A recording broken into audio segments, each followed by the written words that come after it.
drinking going on here tonight. No, I know you're glad to see me, but do you mind putting your shoes on and clapping with your hands instead? Where did you get that? Do you like this? Yellowbird. No, I've been dipped in margarine. You have a crown on your head. Well, look here. You sound good tonight. We had a tough crowd last night. Kind of a crowd that would siphon gas out of an ambulance. The reason Doc is over here, obviously the reason he's here is because Ed is not there. That's right. Ed is doing something else tonight. Is he on another show, handing out an award or something? And filling in when Doc leaves, or Ed leaves, Doc moves over here.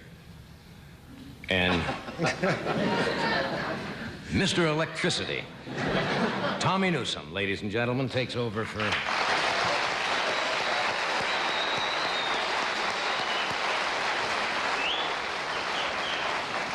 Great musician, but not what you'd call a charged personality. Let me put it this way. Tommy's so dull, his birthstone is lint.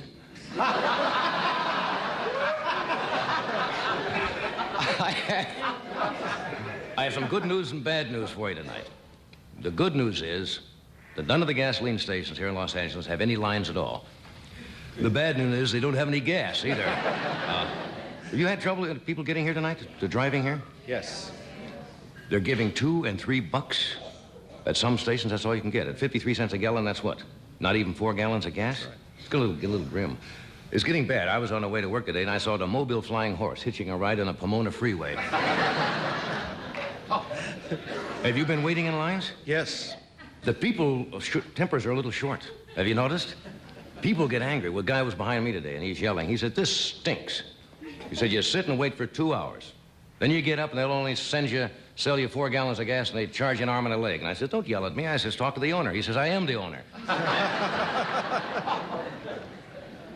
Well, let's go to the news. See, I hate the news, but I read it twice a day. I know, yeah. Did you see this in the paper today? It was kind of sad. You know Smokey the Bear, the official symbol of, not the Park Service. What is it, the Forestry Service? Forest fires. Forest fire. Smokey the Bear. They had a picture in the paper today. He's some 20 years old. What is that, 24 years old? And he's not feeling very well. They're changing the slogan.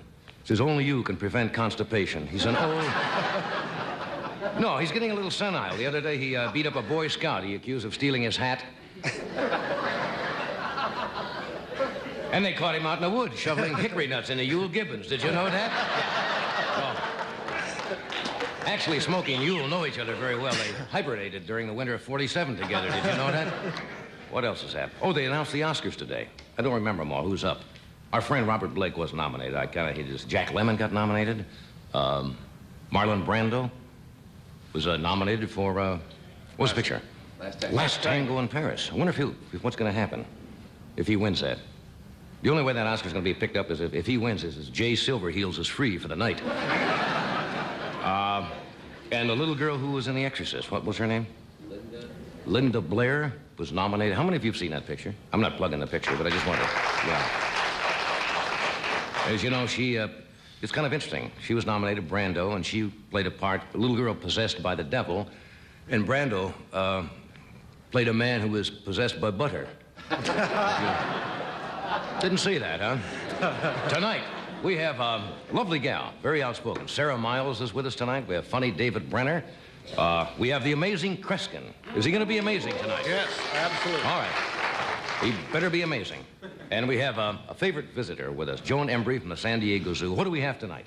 Animals. I know we have animals. Well, of course we have animals. You would not believe what that young lady has brought with her. No. Really? Yes. Vicious? Yes. Yes. Could be. But, I mean, it's safe. Not necessarily. Give me a clue. Well, we actually have 3 things. Yeah. And 2 of them are from the feline family. Small, but angry. It's going to be another, because they always go for my face. They always say right before the show, they won't bother you a bit, and they come right out and they go for the... I'm not going to tell you about the third one. Surprise. Yes, a little surprise for you. All righty. Oh, are you going to be surprised? I don't know whether I'm going to like this or not, but we'll find out in a minute. Thanks for coming. We'll be with you in just a moment.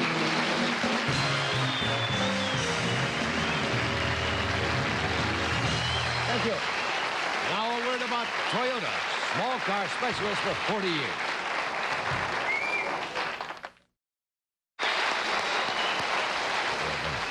Have you been bothered, Doctor, about the gas shortage for the first week out here now? It's getting a little grim. It's the first time I've really noticed it. I guess back in Connecticut, New York, and Oregon, a lot of the states are already having problems. Well, I found that back there about a month ago. I was surprised to find that the gas shortage was as serious as it was, and then it moved out here. Can you imagine waiting in line for 2 hours and then get $2 worth of gas? That'll take you about what? In a heavy car, that'll take you about 40 or 50 miles? That's right. We're going to get rationing. But you and I don't have to worry. You know. What do you let mean? Ed McMahon blow on our gas tank, and we're good That's for right. another. We could harness Ed's breath. We could propel, get the tire. Well, you're no trouble at all. Well, I'm glad that you mentioned that. In Now, fact, that's probably why you now, mentioned I kid you about I your don't horses. have to worry about the gas shortage. Because you raise horses? Because I have my own form of transportation that doesn't require gasoline. Although I wanna if you put show a you little gas in there, it might help. This is a beautiful horse. I've never seen your horse. I kid you about him. Well, this is one of them here. But, His look name at is this. Sandy Spur. He's not a bad looking. Isn't that pretty? He's pretty good looking. That's a good-looking horse. That's a he? Yeah. Who, the jockey or the horse? No, the horse. No, that's an it. Well, that's a gelding? Yes. That's a gelding. He's had his entire life changed. Do they do that when the horse is a certain age? When they're not looking.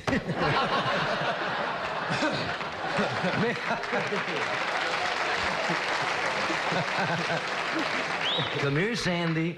Maybe some people don't understand what a gelding is. Explain it, really. Well, a gelding is Some people don't. How many people don't know what a gelding is? Tell them. No, they're like those opera singers that they used to have called the castrati. The castrati. Yes. It's like a capon, That's right. right? Why do they do that? To make them more easily manageable. Because only a few horses have value as a stud horse Right. to reproduce, so it makes them much more sensible. More to docile raise. and so forth? Right. You Well, see? wouldn't imagine what it would do to us.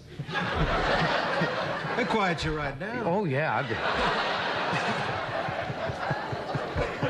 What? Show them your silk. Oh, yeah, these are my racing silks. Look at those silks. They're as crazy as your clothes. But show them the back. Show them what you got on the back. Well, The trumpet. Can you see that on the back? Those are your official colors? that's right, and that's why that horse runs. Yeah. Now, can you change those colors anytime you want? I mean, No. Those are filed with the Official? State Racing Commission, and unfortunately for that jockey, that's it. has this horse been in the money? Oh, yeah. He's won some pretty good races. Now, I don't want to get into your personal finances. What does a horse like that cost? Oh, If you don't want to say, it's all right, but I really don't know.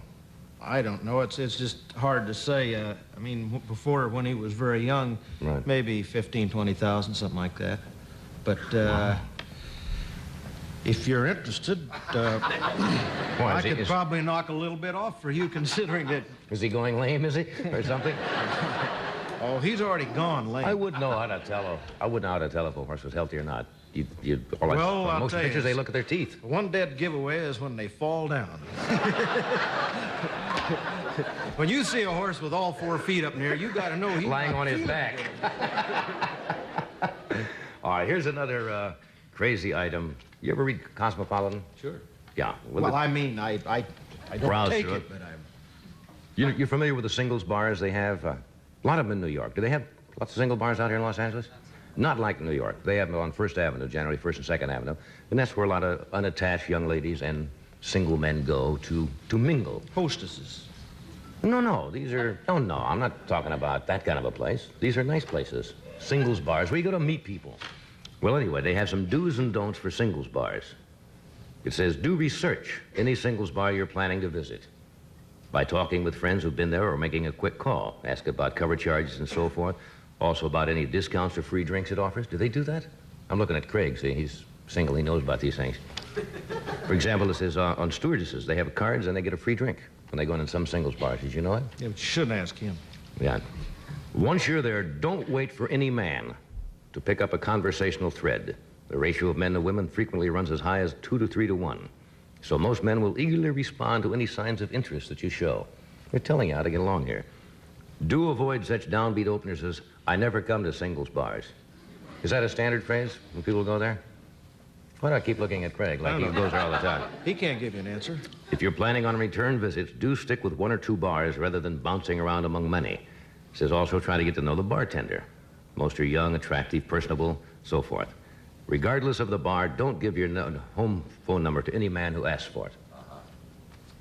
Give him your office number, it says. Now, these are do's and don'ts for single bars. From Cosmopolitan. Cosmopolitan. It's amazing, you know, the way that Cosmopolitan magazine, the way they cover all of the points that are necessary about a thing like this. Now, I think this is a little tame. They've missed the thrust of this idea. They've told you little things to do. They haven't really told you specific things to really get action going. And? If you want to really meet people and get the conversation going in a hurry, this does not help. Does not? We have some, we come up with a few suggestions of our own. How to get lucky in a singles bar. Stir his drink with your tongue. See, they didn't have that. Little things. Make a dramatic entrance. Give a wino $5 and write him in.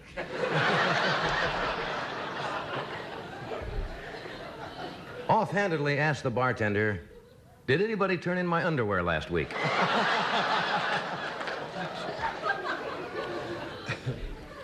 Make your availability obvious. If a man says, I love the Los Angeles Lakers, you say, so have I.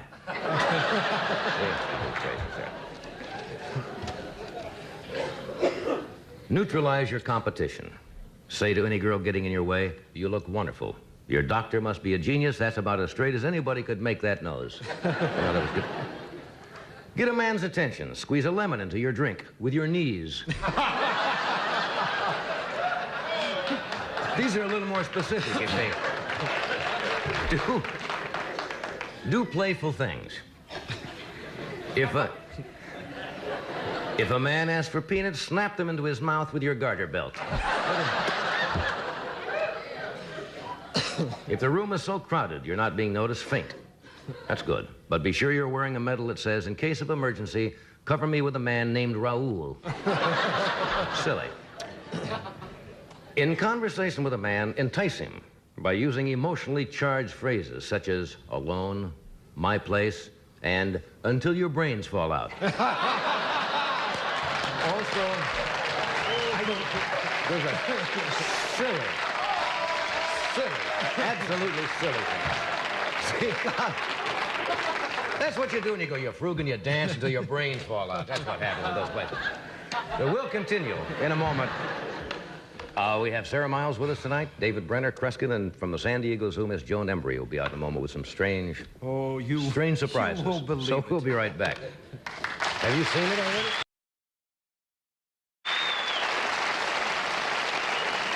Back. One of California's, if you're on vacation in California, then you're going to be down San Diego way. You should visit the San Diego Zoo. It's one of the fine zoos in the world.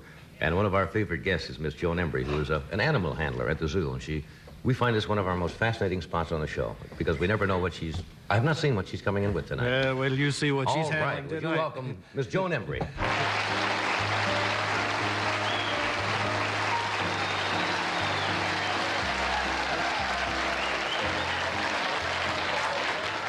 Well, a new addition, huh?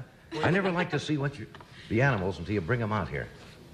This is Now, that's one not of a our... chimpanzee. No. Remember when we had the film of our baby gorilla, little Jim from the Wild Animal Park? Well, this is a real thing. This is the baby gorilla. This is baby gorilla Jim. Look at that kisser. We're going to have to come in with a close-up. He's looking at you. He's looking at me, yes. We can set him up here wherever. Hi, Jim. How are you? Jim's 4 months old now. How are you, Jim? He was the biggest gorilla ever born in captivity. I know it's a drag, isn't it, Jim? Yeah. He weighed 6 pounds when he was born. Yeah? Jim?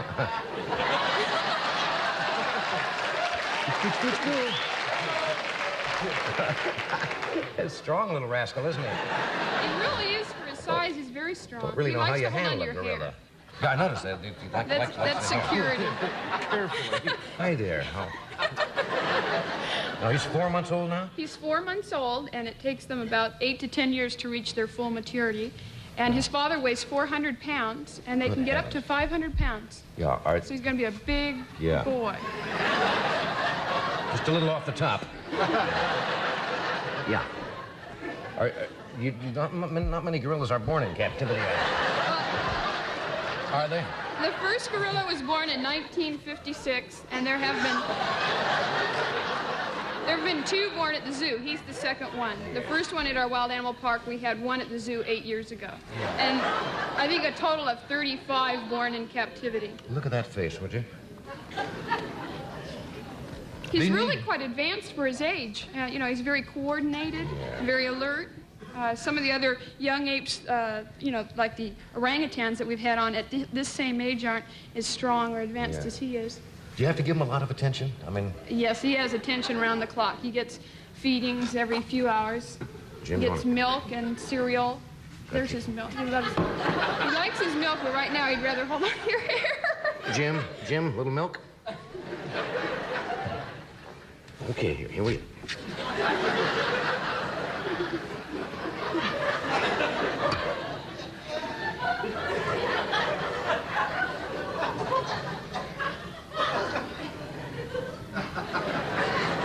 This is the first time...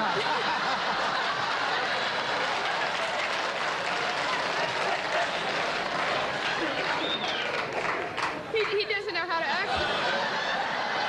A little bit cold. I don't think he's hungry. Jim.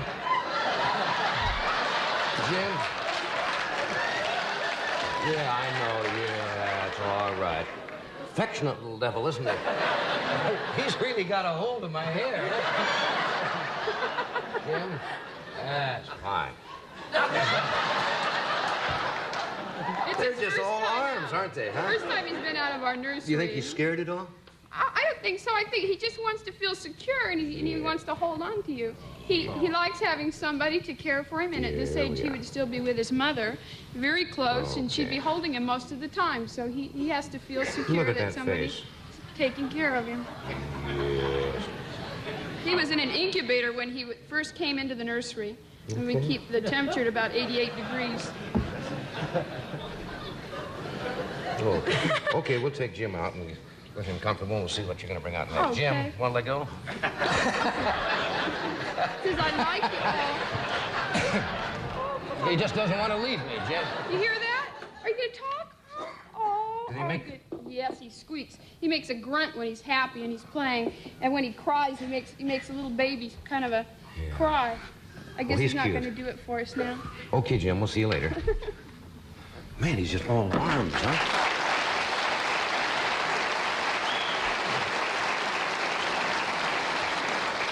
Suppose you're right for the face. As soon as they come out, they go right. Oh, hold it. This one's for you. Hold it. We have 2 cats, and we wanted to bring them out for a comparison, so we need one of you 2 to volunteer to hold this one. This is one of our Siberians. We now have had 20 born. Has he got claws? Oh, yeah.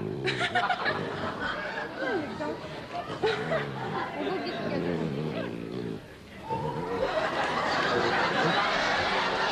All right. It's all right.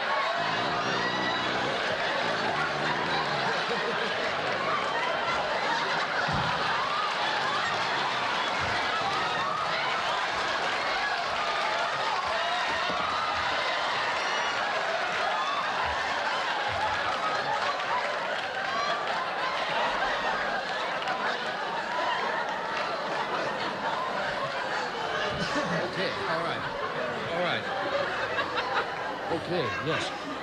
Yes. This is a tiger. That is one of our Siberians, which is another one of our very rare animals that we've bred at the park. And Cody is the cougar that was on as a baby with all of his spots. He's just a tiny little baby with a wolf, and he's grown up. That won't make him angry, will it? This one does have claws, I want to tell you. Oh, yes. Now I know what a gelding is.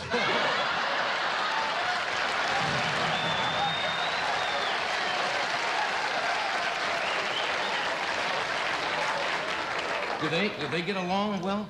Actually, before tonight, they have not been together. And this one is one of 4 babies. This is one of 4 babies. 4 babies, and so he's with 4. He's eating my suit. 3 other cousins. And he's just beginning. They're very playful at this age. In another couple of months, he'll be more aggressive. He'll begin to stalk you and be very rough. Yeah, and we won't be able to handle them. You notice already he's beginning to let you know when he's not too happy being held. Oh, now, wait a second. Oh, wait a second. Ooh. Your cat can lick my cat. Okay, now I think you're getting a little excited. Well, actually, this one is older. But yours will Okay, right. Yours will be about 700 pounds when it's full grown. It's the largest cat. You believe the that? Siberian tiger. This one will only be about 200 pounds when he's full grown. But this is gonna go Hear to he this purr? 700. What? This one? Yeah, he's purring. Not very good house cats, as you can see. Okay. They become very feel the rough and strength not very already. good for pets. Okay, I'll hold this one here, and you come back and get this one, and Okay. Okay, settle down. Settle down. Easy. That's it. That's it. Okay. Okay. You realize we've Thank saved the biggie, you know. He has my hand in his See, mouth. you know what makes him happy? Something to chew on. I can see that. Here's a message from Best Western Hotels, the world's largest chain of individually owned motels.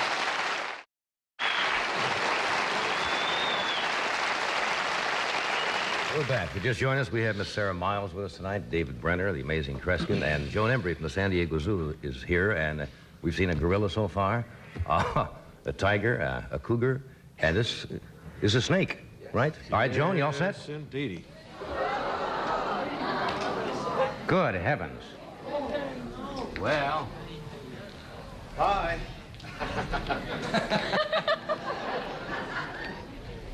How are you? Just fine. This is our reticulate python from the zoo, and one of our biggest snakes that, as you can see, one of the longest snakes that we show in our reptile house.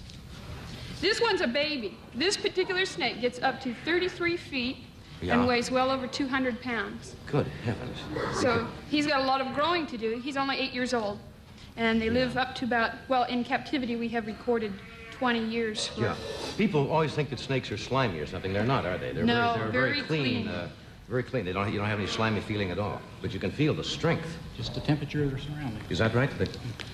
But the strength in this. Very strong. Robin's holding onto that head very tightly because last year it got him in the hand when he was feeding it. And they have over 100 teeth in that jaw. And when they get a hold of you, like Robin says, you don't move. You just wait till they release you because you don't have much choice. What is the skeletal structure like inside? They have bones, obviously. Oh, yes, they have ribs that looks like they run the length of their body. Now, I've seen pictures. I think Life magazine some years ago had a picture. I think it was of a python that had swallowed a small pig, practically whole. Oh, yes, always whole. And they just was about this big around, and then they live off that, digest that food for what, several weeks, or how often do you have? How often do they eat? Well, this one eats once a week, and it is fed rats and rabbits. Right. And they can go up to a month or more without food, and they can eat anything from the size of a small frog up to something the size of a leopard. Yeah. Some people, you know, there was one account of a boy being eaten by a large python, and we don't know that it's really true. Most people think that it would be difficult for the python to get the shoulders through. How often do they shed their skin?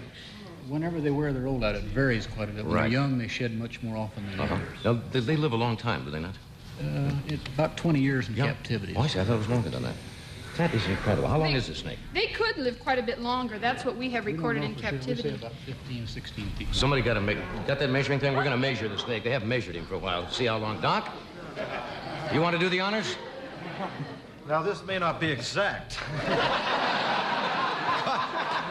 It's hard to take a measurement when you're running. It really is difficult. Many people try to take measurements of these snakes, but to get an accurate one when they're moving isn't easy. You got to allow for the little kink there. I don't even want to touch the end of that thing. Oh, let's see. How much should we allow for the kinks? Oh, a couple inches. What do you got there? Give him about 6 inches of kinks. All right. Wait a minute. Where do I find something here? We're not going to fit him for a suit, Doc. We just want to...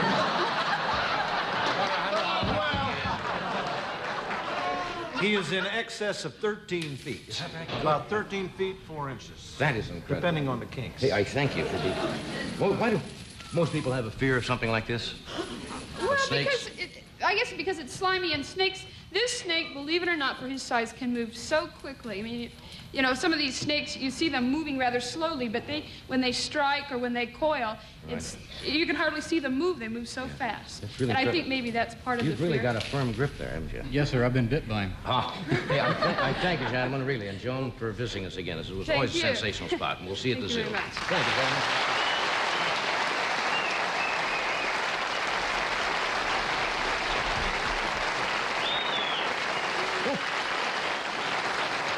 Okay, we'll take this short break, and then Sarah Miles will join us. That's some inseam measurement on that. Sarah Miles is with us tonight. She currently right now is starring as St. Joan of Arc in the Amundsen Theater production of the Shaw Classic. One reviewer said that her performance kind of left him gasping. She is also starred in Ryan's Daughter, Lady Carolyn Lamb, and The Hireling. She's an outspoken young lady. Would you welcome, please, Sarah Miles?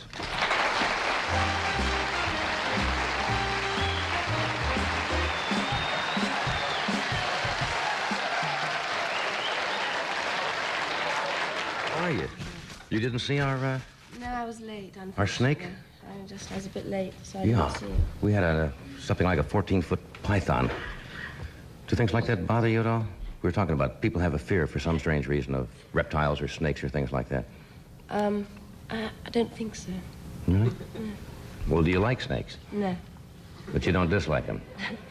I haven't really thought about it. Yeah. I'll tell you when I come face to face with them. Okay. How's it going? You're Very at the well play. indeed. Yeah, have you ever played St. Joan before? Is this the first time? I played it when I was a bit younger, yes. Yeah. That's a Yes. rather challenging role, I would assume, for an actress. It's one of the hardest, yes. Yeah. That's why I chose I would it. imagine it's challenging because you're playing somebody who's obsessed or possessed or hears voices of God and so forth. And I suppose there are lots of interpretations.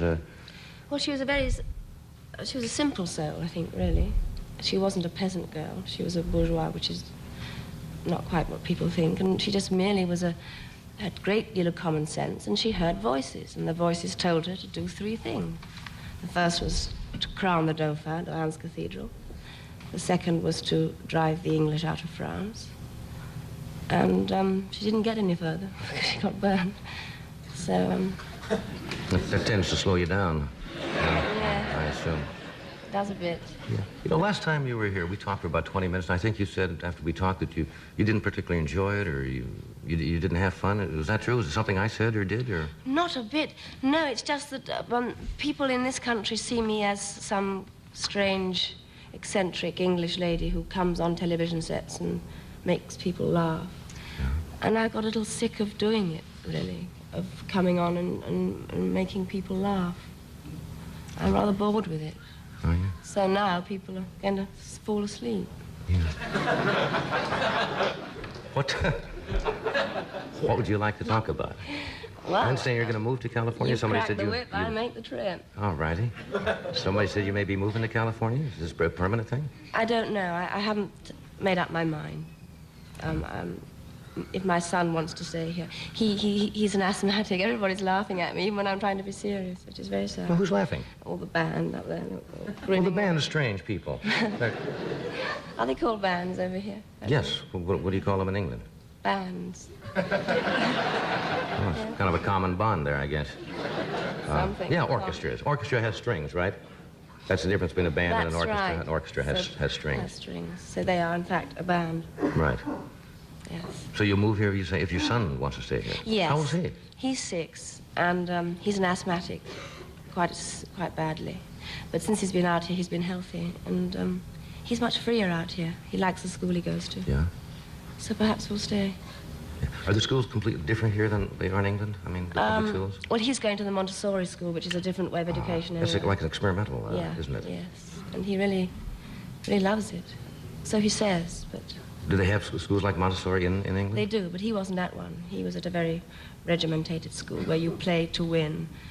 Like a military Montessori school? is the opposite. No, but I mean, you know, if you win, you get a prize. Right. And the Montessori works the opposite way around. You work for the joy of working, not for the... Is the result. Montessori school where they let the child almost set his own pace? That's In other correct, words, if he is interested in this particular subject, they'll let him spend maybe 2 hours with it, and if he's not interested, he could skip it and goes at his own pace. He can do really anything he likes Yeah. at his own pace. That's great, because public schools here, unfortunately, that's great for private schools, because I guess they can afford to do it. Mm-hmm. But the trouble seems to be with public schools that all the children have to go along at a certain pace, and the brightest have to go along with the slowest, and so forth. Yes. It's really kind of tough.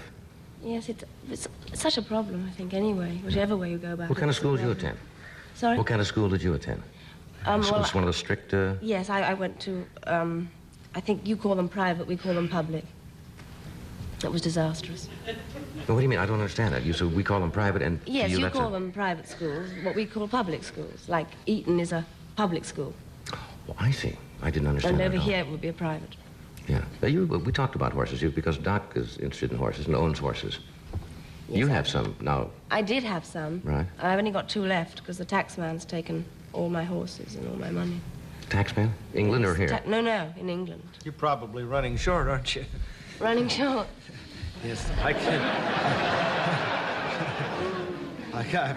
I've got a couple I could let you have. Oh, really? That's He's trying to unload a horse is what he's trying to do. No, the tax structure, that's interesting, because in England, people here complain about taxes, but in England, the They upper take brackets... 85% of what we earn in England. It used to be 93. 85%? It used to be 93.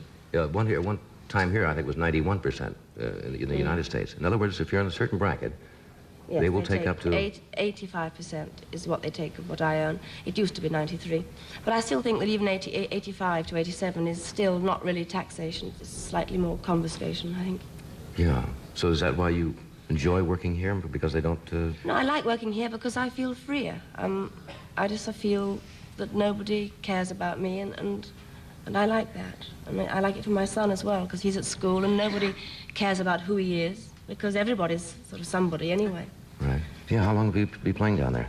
We're playing three more weeks. 3 more weeks? Yes. That's rather demanding. How many performances a week now? I'm not sure. I haven't worked it out.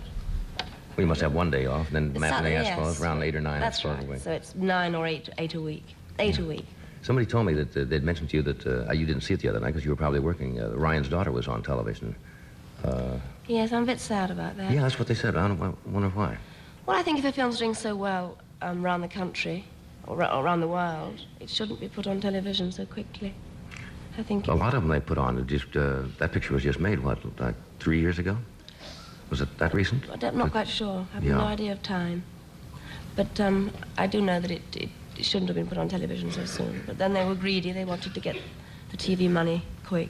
Yeah, they make a lot of pictures now, and they get them into the theater and sell the television rights almost before it's played in the theater. Even before it's cast in the, you know, they get the script and they say it's television before they've cast it or anything. And also what they do, which I hate, they had the 10 Commandments on the other night, I think, in missed 1 or it. 2 Dash parts. it. But they edited it, and all of a sudden they would cut out. I know that people, if you remember seeing it, but all of a sudden you jump from one scene to another scene with absolutely no exposition of what had happened. And they do that on television frequently with films. Must be heartbreaking for for people who were involved with it. I'm glad I didn't see Ryan's daughter because they obviously cut a lot out. Yeah. So I would have been distressed seeing it. But you were great in it. You mentioned that the government in England took 87% of your net, but you were raised in a moneyed situation, were you not? Yes, I did come from... It's slightly been exaggerated how wealthy my parents... I mean, I read somewhere that we were millionaires. If you happen to say that you weren't poverty, you must automatically be a multimillionaire. Is money important to you in your... To me? Yeah. Is it? No, I haven't got any at the moment. I'm living off my dresser, actually, at the theatre. And I quite enjoy that. It's quite fun. Really? Yeah, that's absolutely true. Because my tax scheme is so complicated that all the money I'm earning here goes straight into a company. And I can't touch it for 6 years. So I'm literally living off my dresser, who works for me. That's unusual. And I can't pay her, but she's paying me, which is nice. You once said in an interview with Rex Reed, I believe it was, we were talking about your son, that something like maybe out of context, that if he wanted to be an actor or something, you'd kill him or something. Oh, I don't think I would kill him. No, I know that. What a strange Literary. quote. I would be upset if he wanted to act, but... Why? I don't know. I'd like him to be something slightly more... It was calmer life. I mean, I wanted to be a farmer, but he doesn't seem to want to be that. You wanted him to be a farmer? He still might be. I think it's a rough profession, acting. I wouldn't advise anybody to go into it, really. But you wanted to be an actress, did you not? No. You didn't? No. What did you want to be? I don't know. Just happened that way. I didn't make any plans. But somebody says you were kicked out or expelled from school once? Yes, I was... Well, I don't know, Because you wanted to be an actress? Not a bit. I didn't want to be... I didn't want to be at school. I didn't know what I... No, I went straight from leaving school. If you call it expelled, I'll call it expelled too. But it was... I left. And I went to work in a Chinese restaurant. What'd you do there? I served food. Oh, well, you could have been a cook, I guess. I didn't know what you did there. No, I served the food. Then where did the acting come along? I don't really know. It just happened. You know, somebody saw me in the restaurant. Yeah. And they want to know why I wasn't Chinese. Why I was working in a Chinese restaurant. How long did you work in a Chinese restaurant? About 9 months. I'd like to go back and do it again, actually, because I wasn't awfully good at it.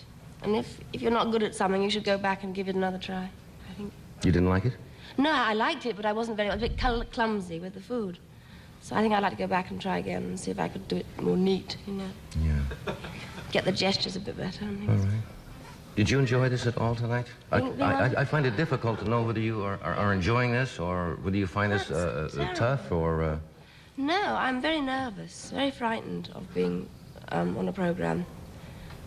I much prefer to be playing a part than Most being people myself. find that hard to believe when you're professional actors or actors, but when you are not in a role, you find it a little bit... Are you by nature introverted? I don't know what I am, but all I can say is that I'm terribly frightened sitting here now, whereas I'm not frightened when I'm hiding behind a part. Yeah. I'm asked to go out around the country in England and give lectures on acting, but I simply couldn't do it because I'm much too frightened. So when I come onto your program, when I fool around and play silly, it's because I'm covering up the fact that I'm absolutely terrified. Oh. So now I'm trying not to be funny or silly and trying just to be me, and I'm scared stiff. I really am, and it isn't because I'm not enjoying it. Oh. But you obviously aren't. You look awfully bored.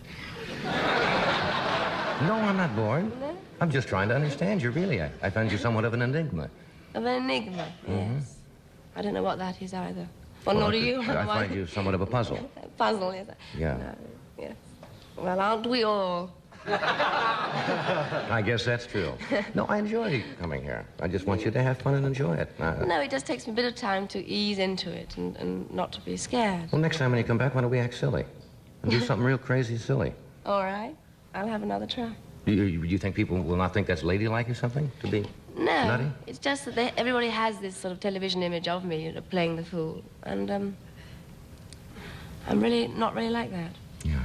Well, I hope you come back and see us again, because I know you have to go to the theater and do a All right. performance tonight for the next 3 weeks in St. John. Yeah. And I thank you. Would you come back and see us? Yes, I will. And be goofy? Anything you like. Okay. All right. Thank you, sir. You're welcome.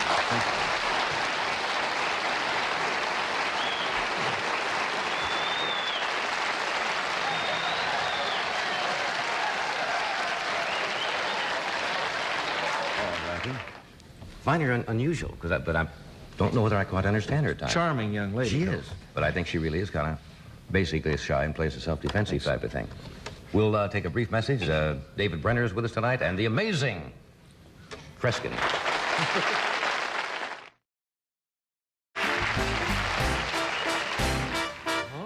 Good heavens. I wonder if the amazing Kreskin saw that. He is with us tonight, and this gentleman here who started on our show, and he has a bizarre, warped, funny sense of humor, and he will be headlining at the Metro Club in Forest Hills, New York, starting the 6th of March, and in Las Vegas at the Thunderbird, March 21st. He'll be in there for 4 weeks. Would you welcome David Brenner?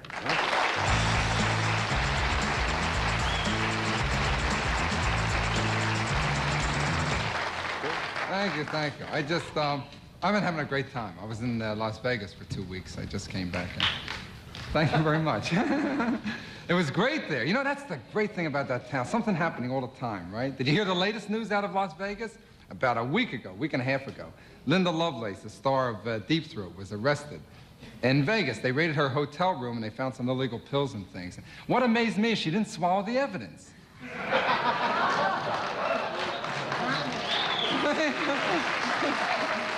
I couldn't believe it. She could have swallowed the whole hotel if she wanted to. And then coming here, it's a weird transition, folks, for you who live in L.A., to come from a place like Vegas or New York, where I live now, though I'm not a New Yorker. Oh, I'm not a New Yorker. Stop applauding. I'm not. I lived there. I was born and raised in Philadelphia, Pennsylvania. That's where I'm from. Oh, unbelievable. Right? Philadelphia, just like Vegas. One difference, it's open 24 hours a week. That's the difference. But to come from a place like New York or Vegas where it's exciting into L.A., because L.A., people are very relaxed here. You have to admire. They move and talk so slowly. It's so nice. Before I come here, you know how I get ready? For 1 week, I swim in Jell-O. Just moving. Except you drive quickly. I was on that freeway. Forget that 55-mile-an-hour limit. No one's sticking that limit. You can't stop people in California from driving fast. When they park, they're doing 75 miles an hour.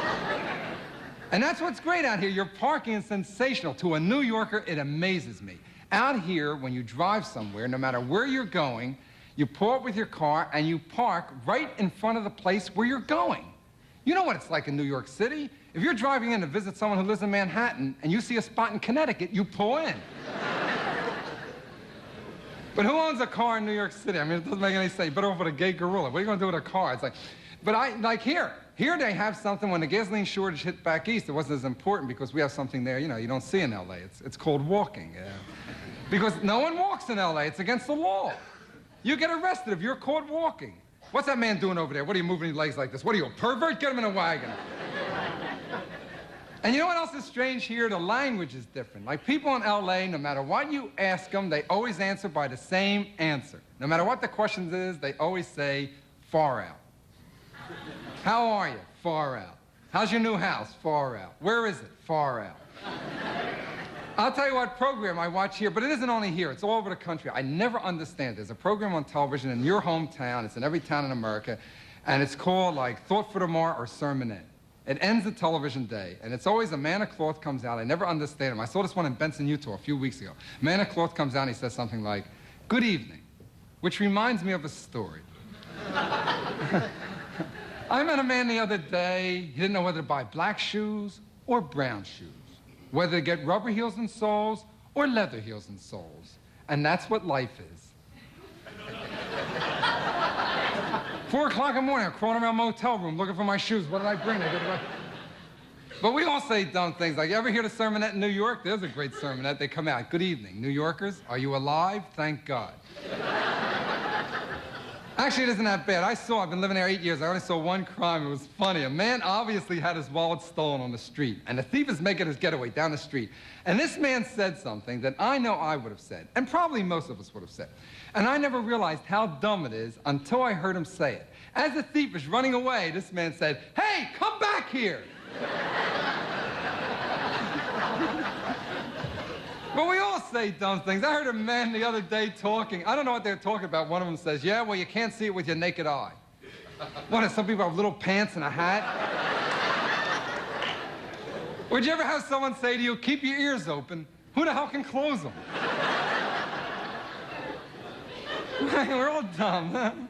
My mother used to say great things. My mother's a great one for saying things. She's a sweetheart, you know, and she used to say things. I'll tell you one that made me angry today. A man hit me with an expression I can't stand. When someone's talking to you, and they want to leave, and then they say to you, gee, I'd love to talk to you, but I gotta run. And they never run.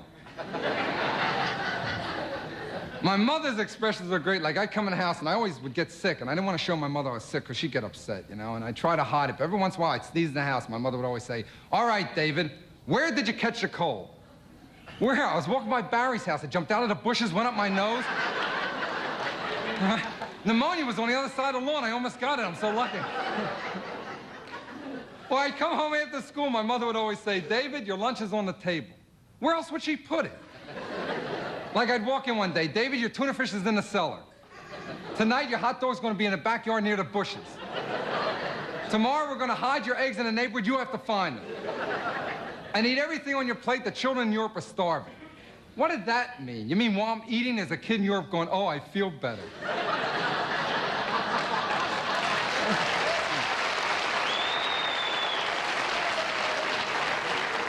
She still says it to me. David, drink all your oil. No, we're out of oil back east. I guess it's hitting here, too. But, you know, it's bad because of the cold. But New Yorkers, I panic right away. You know, being from Philadelphia, we panic easily. Oh, it's 10 o'clock, a cloud. You know, but...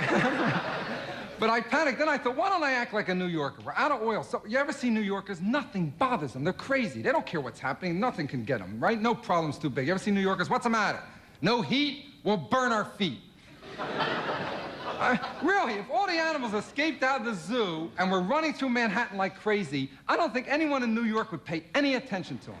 Like you have giraffes going down Madison Avenue, a cab driver. Get out of the way, you long-necked freak, I gotta turn. Right, water buffaloes in Alexander's. Fat lady's apartment's over there. Move it. We don't want to go home. New Yorkers are blasé. You can walk down the street in New York City, and I actually saw this happen, folks, and you can see manhole covers explode right out of the street. Boom! And a typical New Yorker will go, heads.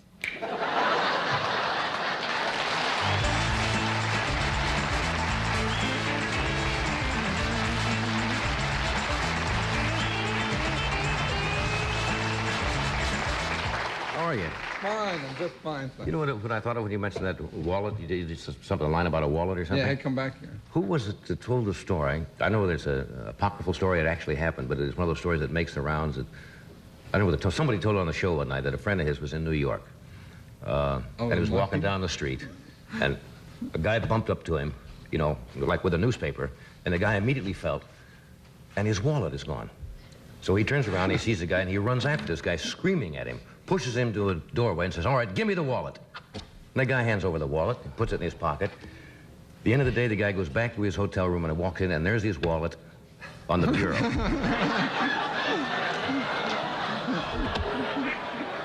It sounds like it's too good to really happen, but isn't that a wild... And the guy says, you know, he says, give me the wallet. And the guy gave him the wallet and walks in.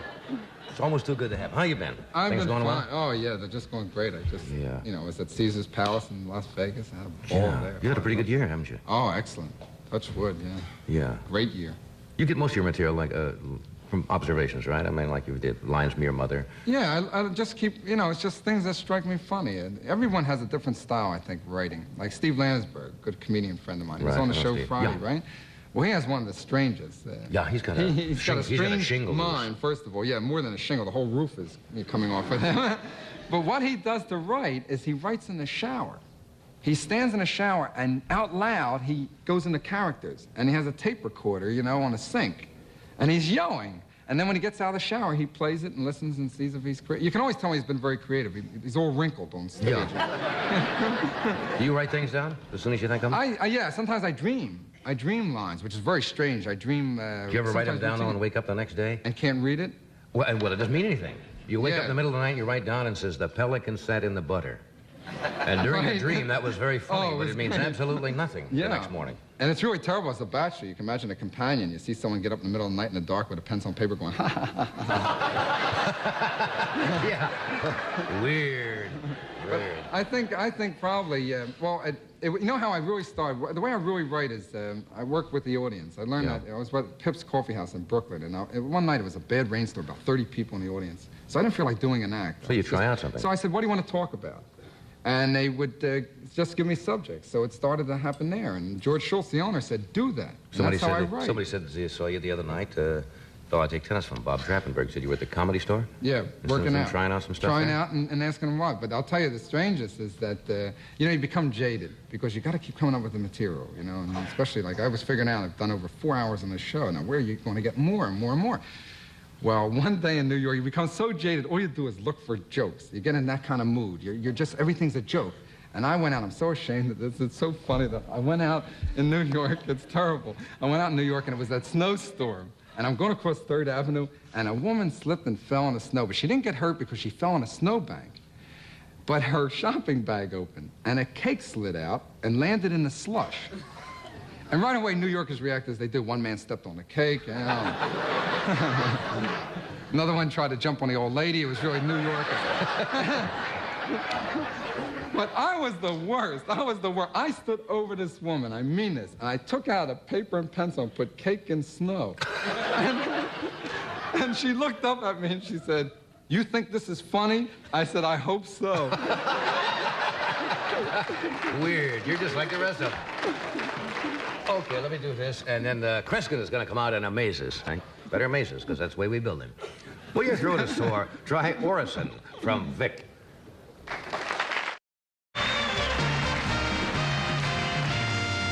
My next guest is the amazing Kreskin. He's just returned from an amazing trip to England, and soon we'll be embarking on an amazing month-long tour of New Zealand and Australia. This is his new book entitled The Amazing World of Kreskin. Would you welcome the amazing Kreskin?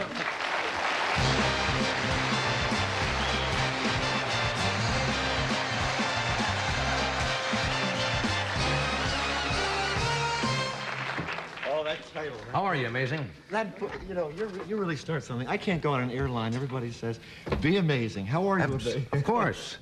What are we going to do tonight? What do you want to talk about? It feels like, just looking at the top of the show for all the animals, and I guess I react the way some people do to snakes. There's no rationale as to why It's just a learned thing. It really is. You're not born with a fear of snakes or something like that. That's instilled in you when you're a youngster because you hear it from somebody. And yet, John, you could, to show you how a phobia can last, you can hear all the reasoning against it. You know, Right. There's no reason to be afraid of this, but it still happens. It's an emotional thing. But I'm looking at the commercial, I guess the Toyota one had ESP, and then the one, then you mentioned The Exorcist, and it's kind of, I feel at home on the show. The Exorcist I saw last week. You had seen it some time back, and I think you liked it.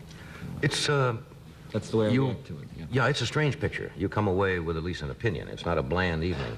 I like Gothic horror stories, and I think it's a horror story in the classical sense of the word. That's probably the only kind of theater that's left, John, in which the good wins over evil, because there isn't too much in American movie making where you really know the good and the bad at the end, and you know, one has showed its superiority. But it's funny. 3.5 years ago, 4 years ago, I travel all over the world, and I've been called in by a number of law enforcement agencies in the Dallas and Houston area. I'm thinking, I've never been involved in crimes. I don't solve crimes. I'm not one of these psychometrists who hold objects and describe people that were at the scene of the crime. In most of those incidents, as I talk about in the book, you never hear how well they did. They didn't do too well in retrospect, but of course the headlines is the psychic came into town and tried to help out. But they were asking me about a phenomena which really is a throwback to about 300 years ago. In parts of Texas, outside of Houston and outside of Dallas, you now have, and had 3 years ago, what are called covens. And covens are, you know, an offshoot of witchcraft, where groups of people amassed together and hold the black mass, or so-called seances. And was interesting about them is that most of them were attended by teenagers. Now, I hadn't read The Exorcist then, but I can think of one press conference I had, which we decided should not have been reported because it preceded the movie by a couple of years. And they were describing the way people responded at these coven, these witchcraft sessions, these black masses. And there were quite a number who would lie on the ground. Anyone who sees the movie knows what we're talking about. And the middle of their body would arch up and bounce up and down while the head and the legs remained on the ground, almost as if they were, quote, levitating. They really weren't. They were in kind of spasms. And supposedly they were told by the leader that they were possessed by the devil. But what's interesting, and this is my point regarding this movement in exorcism today, because some priests are reporting 30 exorcisms a month, which years ago was rare. This same phenomena took place, John, in the 1880s and the 1890s, when a psychiatrist by the name of Charcot was treating mentally ill people in a hospital in Paris. They didn't claim they were possessed by the devil. They were strictly psychotic or had some kind of psychoneurotic manifestations and felt that they were being possessed by an idea. So I think all this phenomena depends on the climate. What's accepted now for a lot of people is exorcism. One kicks off another very quickly. And you can't blame the movie for it. But at the same time, what's really sad is, and I know I'm going to be criticized for it because some people have, regarding these groups have condemned me heavily the past few months. What's very sad about the whole thing is that the groups that are getting together, which is a lot of youth involved, and that's fine. If it's fun, that's one thing. But they're guided by people who are much, much older. And I think for some of these people, it satisfies them and gives them a messiah complex. And if anyone criticizes them, as I have, they immediately say tomorrow, well, Kreskin's in league with something else that's evil. which is what we're trying to fight by releasing it in you. I think you're in league with something, Carson. No way, John. But I'm going to show something. What are you going to do over here? John? Our object's going to move and... Yeah. Really? Yeah, well, we're not going to have any levitation, John, but it's a direct offshoot of this, except that I'm not going to say right now that anyone is possessed by anything, or in 1916 when the Ouija board became popular. You've heard the joke, haven't you? What happens if you don't pay your exorcist? You get repossessed? Well, it's going around, so I thought I'd throw it out. Can I use that in my class? You can I use better it. not, John. John, what I'd like to do is I tested a number of people about a few minutes before the program for about 5 minutes. We had about a dozen.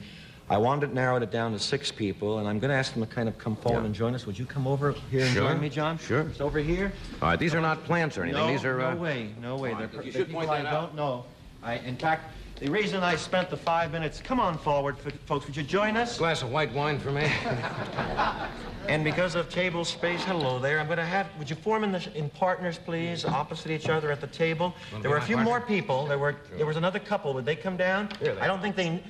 Come on down and stand opposite each other at the table. What do we have? Just the ones we ended up with at the very end. Now, would you form partners? I don't know whom you found you worked with. John, come on over here. The old idea of the Ouija board was that it was a wooden piece, on a board. Well, that's a commercial thing. In France, for centuries, they did it with a glass and a goblet. Now, one last thing, and I think John was wise to bring it up. We don't know each other, folks, in any way. I met you 5 minutes before the show, and I haven't asked you to play along. That's one thing important. All right. Here are the glasses standing. Well, they're already reacting, John. Now, in the movie The Uninvited, we had in which Ruth Hussey and Ray Milland and so forth were involved, they put the first finger of their dominant hand on the glass. Would each of you do that? It'll take maybe in the beginning about 8, 9 seconds. Don't move the glass deliberately in any way. You're smiling. You tell me what's happening. It's jumping around. And you're not doing this deliberately, are you? No. You give me your word of honor that you're not doing it deliberately. John, you can ask them anything you want. As it gets near the edge, all I can ask you to do is take your fingers off or you're going to have a crash. Take your finger off, please. Are you sure your ladies are not pushing that? Not at all. We're not. You're just touching it. Right. All right. Do it again. Put your finger on. Now, don't try to move it. Don't try it anyway. Would you tell John exactly what you feel happening? Have your finger touching it, though. Don't keep moving your finger off it, because you get a better reaction. What do you feel happening? It's just like the table's moving, the glass is just moving by itself. John, look at, in this case, their fingertip is hardly touching it at all. How does it feel when how does it feel when it starts to move? Like it's going like this. Jumping up. No, what are they doing? Are they subconsciously It's an moving unconscious, nervous reaction. But let me point out something. Take your fingers off. This time, you would insist you're not moving it, right? No way. This time when you put your fingers on, make up your mind. Make up your mind the glasses are not going to move. Put your fingers on.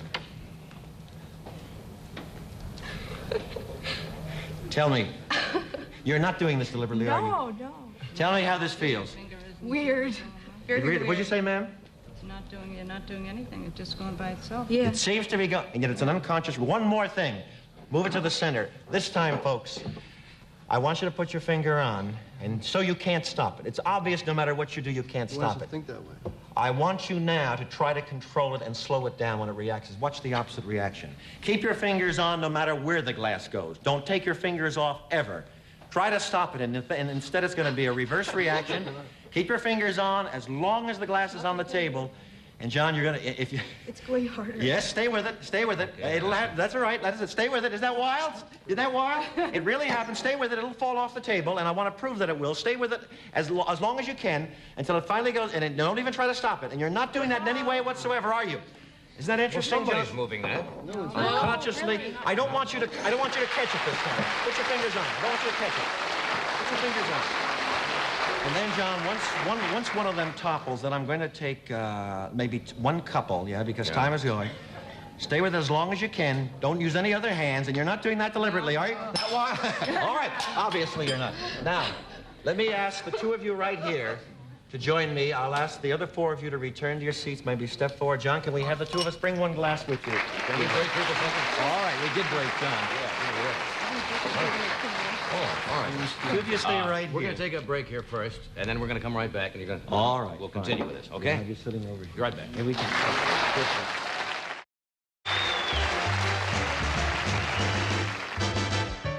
Okay, Well, we got John, about 4.5 minutes all here. right, John, I have an envelope in which there are 4 of those jumbo kind of novelty playing cards, Right. which you don't know, and I haven't told you folks what the cards are. There's 4 playing cards in here. Yeah, but they're large ones. Now, these are miniatures. If I can maybe, I'll just turn this over. We'll get a camera over here. All right. Now, they're all different, and if you folks notice, they're all around the rim of a board that I've had designed. It's a slippery surface, a non-commercial. And place your knees together, and just rest this in this way. Now, John does not know, and you folks don't know the cards that are in that envelope. We're going to take advantage of your ability to navigate this unconsciously without thinking. All I can tell you is this: of the 4 cards, 1 card is on this side, 1 is on this side of the row, 1 is on this side, and 1 here. I'm going to try to cause you people to find the cards by that glass touching a card on this row which corresponds to this, and so forth. Place your finger on it. Try not to reason. All right. No, whatever And card. we'll wait, whatever one it touches first. As soon as that glass moves, it's going to go to one side, and one of the 4 sides. As soon as it touches, we'll take the card immediately. As soon as it touches, don't try to stop the glass from moving. It'll slide from either to any of the sides. And as soon as it touches one of the sides, we're keep your finger on. As soon as it touches one of the sides. Now, I'm going to pull out. We don't have much time, so we're going to have to almost go. You're going to have to tell me, John. I think it touched that one there. As you move the glass to the middle, put your fingers on. We have 3 other sides. I'll just set this on the stand here, John, if I may. All right. We can put it in about like that. All right? As soon as it touches, in fact, it should go much faster the last 3 times. Don't even think about it. Just let it be pulled to whatever direction it's going in. And we see that don't look at her. Just let the glass go. It'll go very, very rapidly. Okay. Now, I think, John, would you judge it to be this one here? Right. Put your finger on again, please. Maybe we can get to all 4 cards. I don't know. John, how's our time doing? How are we doing? We've got the 2 short... Look, that's going rather rapidly. Right. We've got the 2 short edges. I haven't told them anything regarding this. He's hardly touching it at all. You'll have to judge because the glass is large which one, but I think it's the extreme. It pushed it out. Put your finger on again. And we now have 1 edge in which there are 3 cards. I'll turn my back. It should start to move towards the other edge. It's going to touch one of those cards. As soon as it does, John, let me know. I can't even say anything to them that would guide them suggestion-wise because my back is to. No, we're going to talk about Which this. one is it? No, I don't even want to suggest it. I thought it had already gone. It's about to touch this one here. Now, time being as it is, let me just turn this over and show these. I'm sorry. Show these as they are. As a matter of fact, they are in a haphazard order. May we turn this to the camera, please, to save time? John, if we'll read off the cards, it is a Queen of Hearts, 6 of diamonds. 6 of diamonds, 10 of spades, and a 2 of clubs. Queen of Hearts, 6 diamonds, 10 spades, and You want 6 me of to check clubs. these? Yeah. Happy Valentine's Day. No. 2 of clubs. 2 of clubs, 6 of diamonds. 6 of diamonds. Queen of hearts. That's the last would be. And the 10 of 10 of spades. It is. Thank you. Amazing. Amazing. Thank you.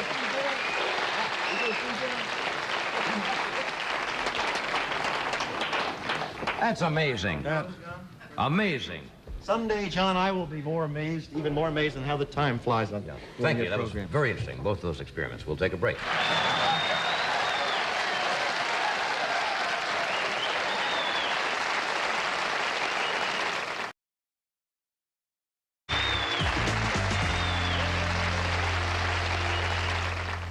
We are back. David says, well, he wants to know how you do that. Very well. There you are. No, a suggestion was basically involved, and yet there was nobody in a trance, no altered state. But the person could misread that if all they would have to do is sprinkle 26 letters on a table and start fooling around with the glass. And if it started spelling out things, there are people who, because of certain needs, would misread it and start guarding their lives, and that's a tragedy. I have no idea what you're talking about. In other words, that glass could have spelled out words if there were words around the board instead of cards. Words instead of cards. Did you ever use a Ouija board? Yeah, yeah. Yeah, well, people move that But I'm convinced the other subconsciously person's moving it. Even though I know I'm not. I keep thinking the other person, Well, unconsciously there is reactions, but as you work, there's a person who had a bestseller in the 20s by the name of Curran, and she wrote under a pseudonym Patience Worth. All the books she wrote that were bestsellers, 3 or 4, were written with a Ouija board. She had no literary background. When she must have. type it? Would have been easier to type Well. Never mind that. I thank you for being with us again. Amazing. And David, thank you. Tomorrow night we have Michael Landon, Rex Reed will be with us, Bill Withers, and Suzanne Summers. Thank you. Good night.